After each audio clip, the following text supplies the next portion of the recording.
ஒரு ஷேடோவோட அளவை வச்சும் அது எப்படி பயன்படுதுங்கிறத வச்சும் தமிழில் தனித்தனி சொல் இருக்குங்கிறது உங்களை எத்தனை பேருக்கு தெரியும்? இந்த சொற்கள் எல்லா வட்டார வழக்கிலையும் பயன்பாட்டில் இருக்கான்னு எனக்கு தெரியல. ஆனால் நாங்கள் எங்கள் வட்டார வழக்கில் என்னென்னு சொல்லுவோம் அப்படின்னா, இப்போ ஒரு ஆள் நின்றுக்கிட்டு இருக்காங்க, அவங்க மேலே ஒரு வெளிச்சம் அடிக்குது அப்படின்னா அவங்க கிட்ட ஒரு நிழல் வரும். இதை நாங்களும் நிழல் அப்படின்னு தான் சொல்லுவோம். ஆனால் இப்போ ஒரு பெரிய கட்டடம் இருக்குன்னு வச்சுக்கோங்களேன், அதுலேருந்து நிழல் வருது. அந்த நிழல் வந்துட்டு நம்மளுக்கு ரெஸ்ட் எடுக்கிறதுக்கு இல்லைனா வெயிலிருந்து நம்மளை காப்பாற்றிக்கிறதுக்கு உதவுது அப்படின்னா அதை நாங்கள் எனல் அப்படின்னு சொல்லுவோம். எடுத்துக்காட்டுக்கு அந்த பக்கம் ரொம்ப எனலாக இருக்கு பாரு, அங்கே போய் நெல்லு, இங்கே ஏன் வெயிலில் நின்றுக்கிட்டு இருக்க அப்படின்னா அந்த பக்கம் ஒரு பெரிய பில்டிங்லேருந்து நிழல் விழுந்திருக்குல்ல, அப்போ நம்மளுக்கு வந்துட்டு அது ஒரு ஷெல்டர் மாதிரி இருக்கும். அப்போ அதை எனல் அப்படின்னு சொல்லுவோம்.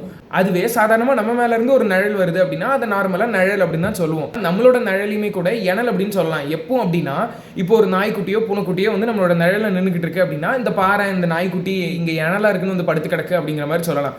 பேசிக்காக ஒரு நிழல் நம்மளுக்கு வந்துட்டு ஷெல்டரை கொடுக்குது, வெயிலேருந்து நம்ம காப்பாற்றுது அப்படின்னா அதை நம்ம எனல் அப்படின்னும், நார்மலாக இருக்கக்கூடிய ஷேடோவை நிழல் அப்படின்னு சொல்லுவோம். இந்த வார்த்தை உங்களுக்கு புதுசாக இருக்கா? இந்த வார்த்தையை நீங்கள் ஏற்கனவே கேள்விப்பட்டிருக்கீங்களா? உங்கள் வட்டார வழக்கில் அதை பயன்படுத்துறீங்களா அப்படிங்கிறத கருத்துரை பெட்டியில் சொல்லிட்டு போயிருங்க.